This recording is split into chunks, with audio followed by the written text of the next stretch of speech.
हमारे साथी एमएलसी शाहनवाज साहब, हमारे जिलाध्यक्ष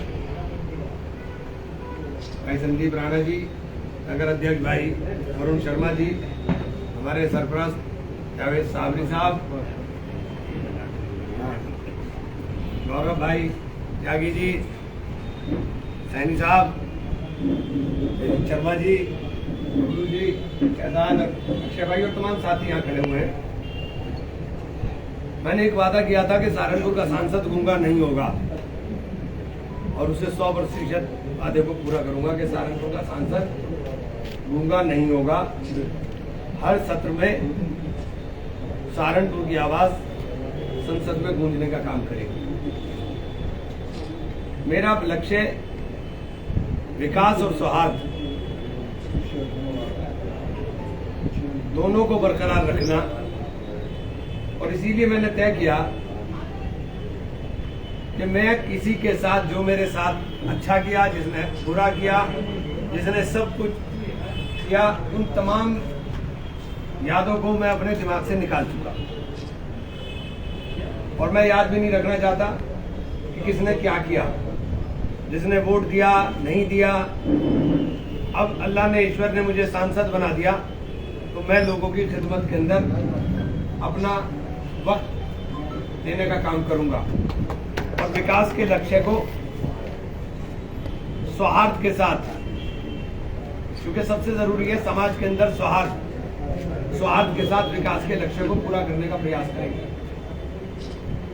हमने सहारनपुर शहर में जाम की समस्या से निजात के लिए एलिवेटेड रोड की बात अपने आप सब लोगों के सामने कही थी। मैं माननीय मंत्री जी से मिला, तब उन्होंने मुझसे एक बात कही, मैं किसी पर आरोप नहीं लगाना चाहता, लेकिन उन्होंने मुझसे बात की, ये 2016 में ये योजना आई थी, अगर उसी वक्त सांसद लिख के देते तो मैं उसके ऊपर एलिवेटेड रोड उतार करके इस हाईवे को, स्टेट हाईवे को ट्रांसफर करता। लेकिन चूंकि अब ये स्टेट हाईवे में ट्रांसफर हो गया, इसलिए गवर्नमेंट ऑफ उत्तर प्रदेश से इसकी एनओसी जारी करा दो और हम इसका पैसा जारी कर देंगे। मुझे मंत्री जी ने आश्वस्त किया है और मैंने नगर विधायक से इस संबंध में खुद बात कर करके कहा था कि आप और हम दोनों गाड़ी के पहिए हैं और जनहित के मुद्दे पर, राजनीति अपनी जगह है, लेकिन जनहित के मुद्दे पर हम सब लोग मिलकर के काम करें। और अगर हम लोग मिलकर के काम करेंगे तो निश्चित रूप से जन समस्याओं के निराकरण करने में हमें सबसे ज्यादा आसानी होगी। दूसरा, दिल्ली यमुनोत्री नेशनल हाईवे जो अधूरा पड़ा है, अपूर्ण स्थिति में है और जिसके ऊपर मां शाकुंभरी सिद्धपीठ है, उसको लिंक रोड बना करके मैंने प्रपोजल दिया और इंशाल्लाह मुझे उम्मीद है पूरा भी हो जाएगा। सहारनपुर के अंदर हॉस्पिटल का मुद्दा मेरे लिए सबसे अहम है और मैंने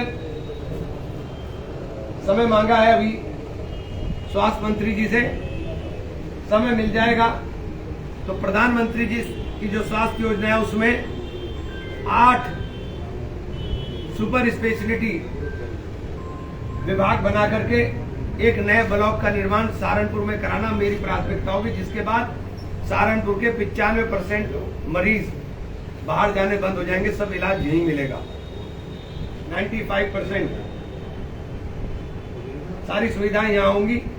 ये मेरा प्रयास है और इंशाल्लाह मैं इसे बहुत जल्दी पूरा करने का काम करूंगा। इसके लिए मैं जरूरत होगी उत्तर प्रदेश के स्वास्थ्य मंत्री जी से मिलने की, उनसे भी मिलूंगा। मुख्यमंत्री जी से आवश्यकता होगी, मुख्यमंत्री से भी मिलूंगा। हमारा प्रयास ये कि हम लोग जिले के अंदर विकास के नए कीर्तिमान स्थापित करें और मुझे उसका कोई क्रेडिट भी नहीं चाहिए। मैंने ये बात पहले कहा है कि मुझे उसका कोई क्रेडिट भी नहीं चाहिए, क्योंकि मैं अगर जीता हूं तो लोगों के आशीर्वाद से, लोगों की मोहब्बत से, जिस उम्मीदों के साथ लोगों ने जिताया है। क्रेडिट जिसे लेना हो बोले, मेरा मकसद काम होना है कि काम हो जाए।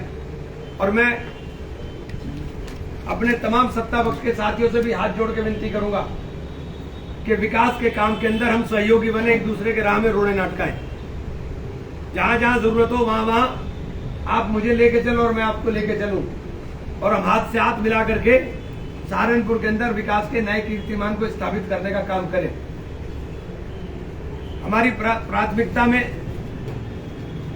सहारनपुर के अंदर जो दो उद्योग हैं, एक काष्ठ कला उद्योग और दूसरा औषधि उद्योग।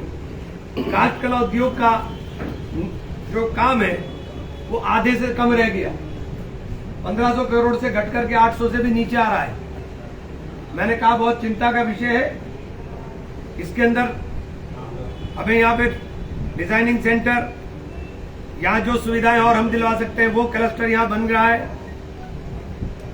वो सुविधाएं दे करके जो मजदूर यहाँ से पलायन कर रहा है, जो दस्तकार यहाँ से पलायन कर रहा है, उसका पलायन रुके, उसको काम यही मिले, इसके लिए हम प्रयास कर रहे हैं। औषधि उद्योग ऐसे घंटित क्षेत्र के अंदर लगा हुआ एक बहुत बड़ा उद्योग है जो सहारनपुर की पहचान बनता जा रहा है। इसको संगठित कर करके इनके लिए एक नया क्लस्टर का निर्माण हो। मैंने औषधि उद्योग के लोगों से भी बात की थी और उसके अंदर क्या क्या सरकार की तरफ से हम लोग दिला सकते हैं उनसे भी सुझाव लूंगा, और उसके बाद इस काम के अंदर भी हम लोग प्रगति करने का काम करेंगे। सहारनपुर से देहरादून की रेलवे लाइन के लिए माननीय रेल मंत्री जी आश्वासन देकर के गए थे। मैं कोशिश करूंगा कि आने वाले अपने इस कार्यकाल के अंदर सहारनपुर से देहरादून की सीधी रेलवे लाइन का हम काम पूर्ण करा सके। मैंने फिर कहा कि मुझे क्रेडिट की जरूरत नहीं है, जिसको इसका क्रेडिट लेना है ले, लेकिन मेरा मकसद है काम हो जाए। और मैं जो भी आवाज मजलूमों की होगी वो आवाज पार्लियामेंट में आपको सहारनपुर के सांसद के माध्यम से सुनाई देने का काम करेगी। मैं इतना वादा कर सकता हूं कि आप लोगों को अपने सांसद पर गर्व होगा कि अब आपके सांसद देश के अंदर देश के ज्वलनशील मुद्दों के ऊपर अपनी बात को रखने का काम करेगा। बहुत बहुत धन्यवाद साथियों। एमपी साहब, हमारे यहाँ समस्या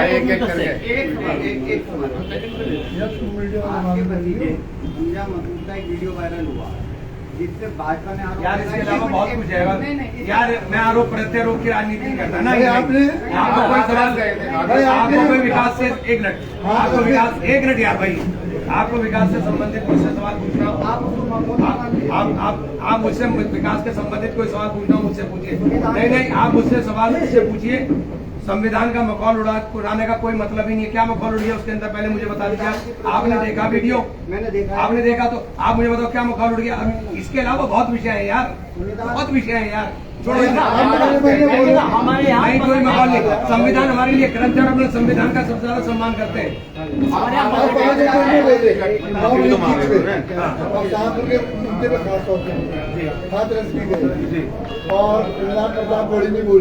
लेकिन क्या वजह है अखिलेश और राहुल जी इस मुद्दे पर नहीं बोले? इस मुद्दे पर नहीं बोले। आपने राहुल गांधी का भाषण सुना क्या? पूरा माइक बंद हो रहा था, बार बार माइक बंद हो रहा था, तो आपने पूरा कैसे सुना? पूरा मैंने सुना।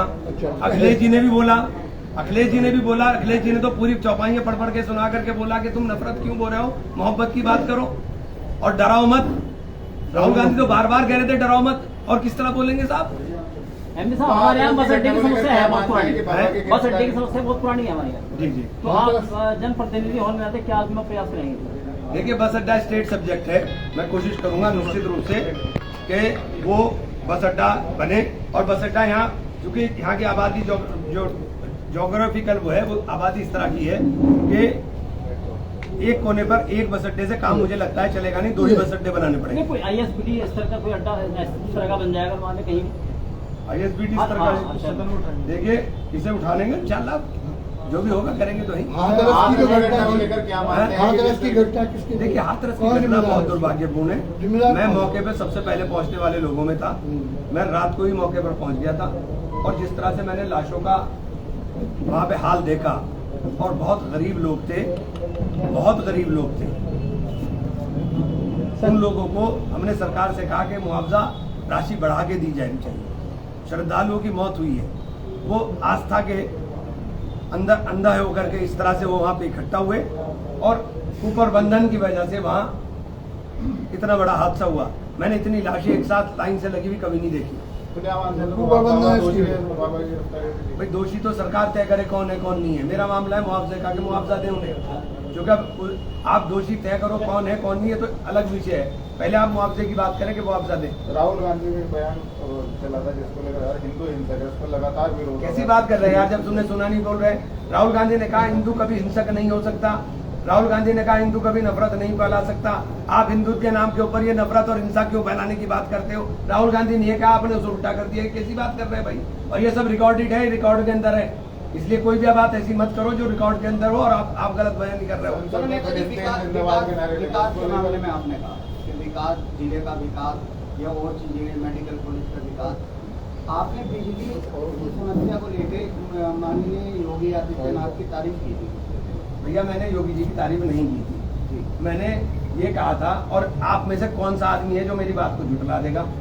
इस कड़कड़ाती गर्मी में जब ट्रांसफार्मरों के ब्लास्ट हो रहे हों, बिजली के कर्मचारी रात भर करके काम कर रहे थे, मैं जाग रहा था, मैं देख रहा था, मैं करा रहा था।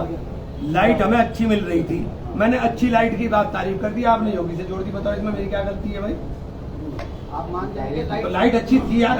अगर मैं कहूँ कि नहीं थी तो क्या नहीं थी? एक मिनट, अगर मैं कहूँ कि नहीं थी तो क्या नहीं थी? बताओ, लाइट 14 घंटे 16 घंटे 18 घंटे मिल रही थी कि नहीं मिल रही थी? पूर्व की सरकारों के अच्छा मान रहे हैं आप इसमें। अरे भैया थी, कैसे नहीं थी? आप कैसी बात कर रहे हो यार? एक विपक्ष में होने का मतलब केवल आलोचना हो गया कि हम आलोचना ही करते रहेंगे। सर महंगाई के मुद्दे को लेकर के लगातार विरोध हुआ, क्या मानते हैं कि सही था? ये फैसला ओवैसी साहब का है या स्पीकर साहब का? मेरा था। चंद्रशेखर आजाद लगातार जो है आवाज उठा रहे हैं कि कावड़ को लेकर अस्पतालों रोड बंद हो जाते हैं, लेकिन 20 मिनट की नमाज होती है रोड पर, उसको लेकर उन्होंने बयान दिया था। क्या मानते हैं? ऐसा है, जो बयान चंद्रशेखर ने दिया उसका जवाब चंद्रशेखर से लेना। समझिए, आप मुझसे आप जवाब मत लो। और जहाँ तक नमाज की बात आप कह रहे हो, मुझे ये सरकार है और क्या हमारे साथ होना और क्या हो रहा है ये सबको पता है, आपको पता है, मुझे पता है। लेकिन ये बैठे जुबैरी साहब क्या नमाज जायज है? अगर सड़क के ऊपर आप पढ़ रहे, सरकार ने मना कर दी, हवा की बातें कर रहे हैं। चंद्रशेखर को तो नहीं मालूम है ना, ये मसले की बात है। अगर सरकार ने मना कर दिया कि नमाज नहीं पढ़ सकते आप, तो आप सड़क पर नमाज पढ़ रहे हैं, आपके अल्लाह ने नमाज ही नहीं कबूल करी, क्योंकि मालिक सरकार है उसकी। परमिशन नहीं पड़ सकता, आप नहीं पढ़ सकते। सांसद महोदय, आप अभी विकास की बात कर रहे थे, लोग बाग बिजली के बिल से बड़ा परेशान है, कहीं कहीं लाखों रुपए के बिल आ रहे हैं, उसमें आप आगे क्या करेंगे? ज्यादा परेशानी लोगों को सामना करना पड़ रहा है, उसमें क्या करेंगे? भैया कोई शिकायत पर्टिकुलर आएगी, निश्चित रूप से उसके लगातार अंदर बिजली घर में शिकायतें जा रही हैं और लोगों के बिल बढ़ते जा रहे हैं। 5,000 लोगों के कनेक्शन पर उन्होंने जो है 4 किलोवाट का बढ़ा दिया बिना उनकी परमिशन के। भैया ये जो क्या कहना? देखिए ये जो जन समस्या है जो लेकर आएंगे, इन मामले में निश्चित रूप से अधिकारियों का भी मीटिंग बुलाएंगे, हम दिशा की मीटिंग बुलाएंगे, उस मीटिंग के अंदर अधिकारियों के सामने रखेंगे। और अगर किसी का व्यक्तिगत रूप से पर्टिकुलर है, मैं आपके माध्यम से कहना चाहता हूँ, मेरे कार्यालय पर आ जाए, मैं बैठा हूँ, मिलूंगा। मैंने तय करा कि मैं हर सूरत में कुछ भी होगा, सैटरडे संडे में तो सहारनपुर ही रहूंगा, चाहे कहीं भी होगा, लेकिन सैटरडे संडे में सहारनपुर ही रहूंगा। सांसद जी, मानसून आ रहा है और बाढ़ की स्थिति पहले भी सहारनपुर में देखने को मिली थी, क्योंकि आज को लेकर प्रशासन देखो ये बहुत ऐसा होता है कि मैं इसके ऊपर गहन मंथन कर रहा हूँ, कुछ विशेषज्ञों से राय भी ले रहा हूँ। सहारनपुर के अंदर 3 नदियाँ हैं खास तौर से, एक नदी है पौधोई नदी, दूसरा धमोला और तीसरी जो बड़ी नदी है वो है हिंडन। और जब ये तीनों नदी एक जगह मिलती है तो हिंडन के अंदर फ्लो ज्यादा होता है, हिंडन पानी नहीं ले पाती और ये बैक मारता है और बैक वाटर से पूरे शहर के अंदर हमारे तबाही मचती है। तो इसमें हम क्या करा सकते हैं, इसका क्या रास्ता निकल सकता है, क्योंकि प्राकृतिक आपदा है, लेकिन इसका कोई रास्ता कोई ना कोई निकलने का होगा, उसमें हम विशेषज्ञों से राय लेकर के काम करेंगे। अस्पताल की बात आप कह रहे थे, लेकिन न तो डॉक्टरों की भर्ती हो रही है, न पैरामेडिकल स्टाफ की भर्ती हो रही है, तो खाली अस्पताल की बिल्डिंग बनने से तो काम नहीं बनेगा। डॉक्टर साहब, मैंने जो संसद में बोला था उसमें पर्टिकुलर यही बोला था कि साहब आपने 300 मेडिकल कॉलेज खोलने की बात कही, 15 मेडिकल कॉलेज खुले हैं। इन 315 मेडिकल कॉलेजेस में क्या मानक के अनुरूप उपकरण है, क्या मानक के अनुरूप डॉक्टर हैं? और जब मानक के अनुरूप ना उपकरण है ना डॉक्टर है, तो फिर मेडिकल कॉलेज का मतलब क्या है? बताओ वाले। सर, महंगाई कांग्रेस के घोषणा पत्र का एक प्रमुख मुद्दा रही है, तो क्या उम्मीद कर सकते हैं कि कांग्रेस ने जो अपने घोषणा पत्र में 450 रुपए सिलेंडर, पेट्रोल के दाम हम कम करा देंगे, क्या आप करवा पाएंगे? विपक्ष में आप हैं। आप एक बात सुनिए, आप बहुत समझदार व्यक्ति हैं। अगर हमने वादा किया तो अपनी सरकार में ही पूरा कर सकते हैं। इस सरकार से क्या विपक्ष इस मुद्दे को उठा करके 450 सिलेंडर? देखिए, हम उठाने की तो जहाँ तक बात है हर मुद्दा उठाएंगे। जहाँ जहाँ सरकार कांग्रेस की है वहाँ तो कर सकते हैं आप। यार, सेंट्रल सब्जेक्ट और स्टेट सब्जेक्ट अलग होते हैं। जो स्टेट के लेवल का है उसको तो कर सकते हैं। जो स्टेट सब्जेक्ट्स हैं वो अलग है। आप मेरे पर्टिकुलर केंद्र स्टेट गवर्नमेंट का, विशेष कांग्रेस की सरकार का हो तो मुझे बताओ, मैं आपको जवाब दूंगा। साहब आपने कहा गूंगा बहराइए क्या इसका मतलब पिछले जो मैंने पिछले के ऊपर कोई आरोप नहीं लगाया। आप गलत बात कर रहे हैं। आपका सांसद गूंगा नहीं होगा, मैंने किसी पे आरोप नहीं लगाया। और मैं इस आरोप, सुनिए, मैं इस आरोप की राजनीति को करना ही नहीं चाहता हूँ। मैं इस आरोप की राजनीति को करना ही नहीं चाहता हूँ। मैंने तो अपने दिमाग में से चित निकाल दी। मेरी किसी के साथ दुश्मनी नहीं, किसी के साथ अदावत नहीं, सबसे मोहब्बत है। विकास कराने दो जनाब सांसद बोलते हो। आप अस्पताल के बारे में बता रहे हैं, लेकिन तारीख की भी एक समस्या है। रश बहुत है, सीटें हैं नहीं, एडमिशन मिलते नहीं, उस पर क्या करें? आपने मेरा भाषण नहीं सुना, इसका मतलब नहीं, आपने सुना नहीं। मैंने कहा कि एएमयू जैसे संस्थान आप बंद कराने के कगार पर बंद होने के कगार पर जा रहे हैं, क्योंकि 45 यूनिवर्सिटी जो सेंट्रल यूनिवर्सिटी है उसके अंदर 30% से ज्यादा शिक्षकों की कमी है, 30% से ज्यादा। और आप लगातार फंड रिड्यूस कर रहे हैं, जबकि शिक्षा का फंड लगातार बढ़ना चाहिए। हम शिक्षा का फंड लगातार कट कर रहे हैं।